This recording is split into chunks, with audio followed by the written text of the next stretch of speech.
So welcome then to Unit 12 Strategy 7 drill session. Now this is obviously the key auction reversal strategy. Before we get straight into it, bear in mind we spoke of two variations. One of the variations was where we had either a V or inverse symmetrical reversal, and the second was where we have an outside candle coming off of the top of the session. Now we obviously spoke about the two variations in a sense of what they mean and the implications thereof.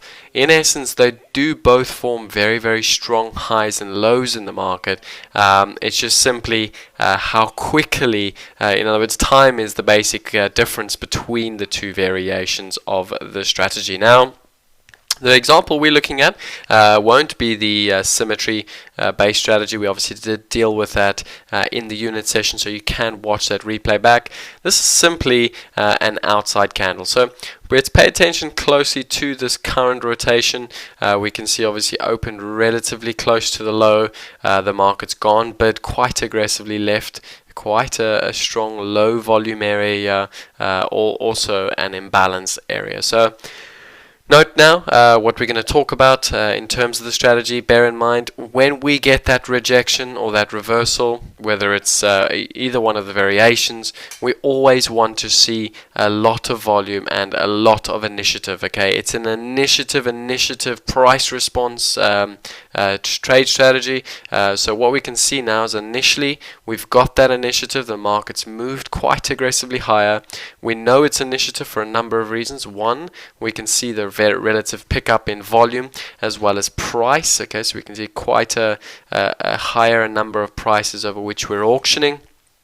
We've obviously got the imbalance in the middle, as well as now this auction higher up. So we can see that initiative coming into the market. It then runs into a block of offer. So it runs into a real big liquidity bucket that's sitting just above the recent highs. And straight away, as soon as the market identifies that it's run into that bucket and it's extended upon the morning's highs, we see the sellers step in quite aggressively, quite intentionally. So note, initially the market went bid. We saw quite a lot of buying above those 35.50s. Once we got above those 35.50s, note now how we're only seeing selling enter the market. We've now re-entered that imbalance, and we can see the market beginning the process of filling out the imbalance. Now, again, what is lovely about this trade strategy is we don't have to rush in, we don't have to be preemptive, we don't have to guess. Once we get the week close and the outside candle close here, we simply want to wait for that little pullback, wait for the market to bounce, and when we see that absorption, we do want to pounce. Now, I just want to go back a couple of frames and note something. So note as we've come down here, note where those secondary buyers are. So we spoke in terms of this trade strategy of the three key responses. The initial initiative drive we've mentioned. We then run into responsive sellers providing liquidity, which we noted from 35.50 up to 35.55. Once the market goes offered on initiative, we then find those secondary buyers, which is exactly what we've seen here with this dark 624 by 369.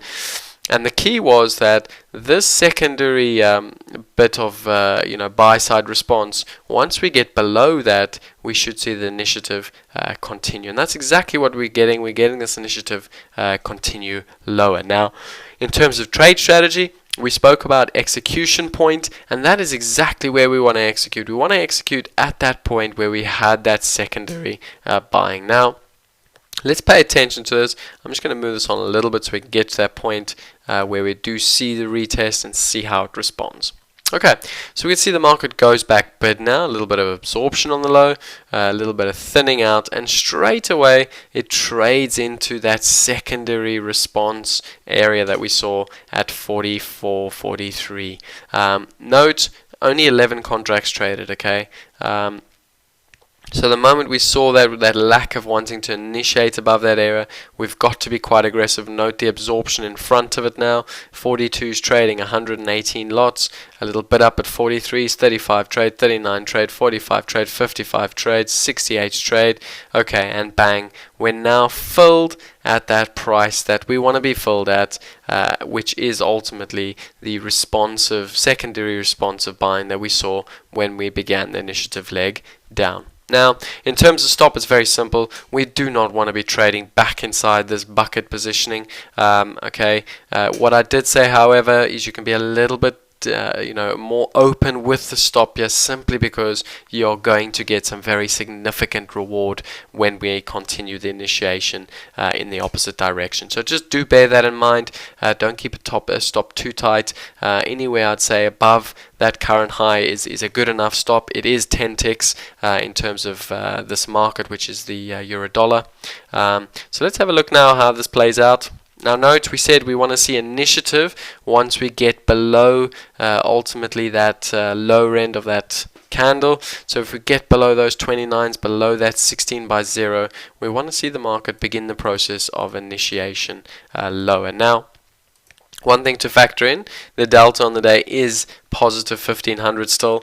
That does, we should factor that in, because it does mean that if we do start to offer, we can obviously unwind the remainder of that delta. So there really are a lot of factors in our favor within this current play of the key auction reversal. Now note, obviously once we did start to go off there again, see the imbalance again, a little bit of sell side imbalance coming into the market.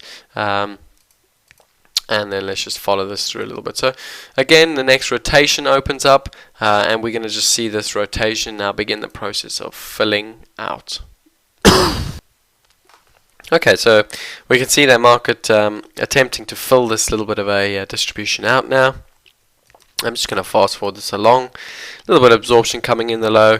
No real aggressive second leg of initiative just yet. Again, we see the market come up.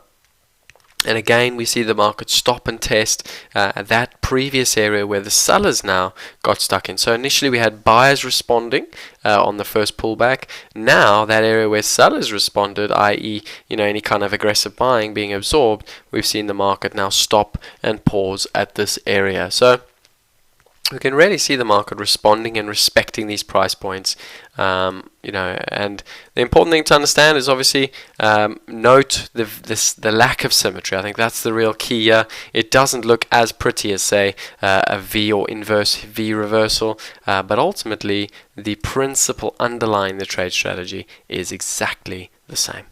Okay, guys, in terms of then a target, well, like we said, we're looking for that unwind of the delta, or at least the second initiative leg lower.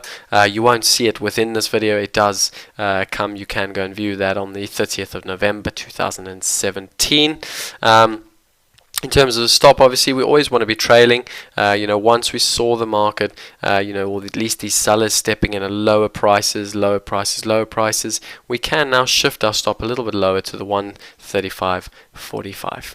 Okay, that being said, the last thing then to pay attention to is what happens the next day. So we spoke about 3 key principles, which is if we get the week close and it's a high volume day, as well as the delta in the direction of the rejection, we are on for a second day continuation in the direction of the rejection.